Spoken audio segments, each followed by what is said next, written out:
En ligne à présent avec Bernard-Henri Lévy. Bonjour. Bonjour. Alors on l'a entendu, Claude Lanzmann a marqué tous ceux qui l'ont côtoyé, dont vous-même. Qu'est-ce que vous retenez de ces rencontres? Écoutez, d'abord je voudrais vous dire que j'étais très bouleversé d'entendre le témoignage de Dominique Lanzmann, qui a eu des propos tellement justes, tellement vrais et tellement forts, en particulier à propos du dernier chagrin et de la dernière épreuve de la vie de Claude qui en a connu tant, c'est-à-dire la mort de son fils. Vous me demandez qu'est-ce qui moi m'a marqué le plus dans la vie de Claude. Tout.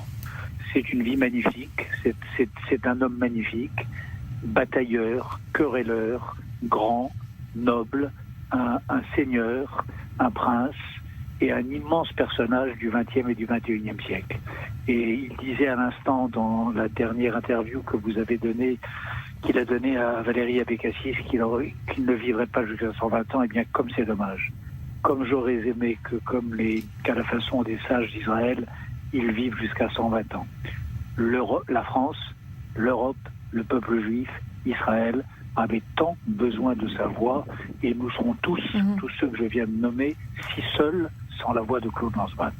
Je me permets de citer votre tweet. Bouleversé par la mort de Claude Lanzmann, c'est un valeureux, un cinéaste immense et un homme bon. Je ne me pardonne pas nos brouilles, je chéris comme un trésor les beaux moments vécus ensemble. De quelle brouille vous parlez? Des brouilles absurdes, des brouilles... Vous savez, j'ai dit querelleur, et c'est vrai qu'il était tellement intransigeant, il avait tellement le souci de la vérité, qu'il ne pardonnait rien, et moi peut-être aussi un peu.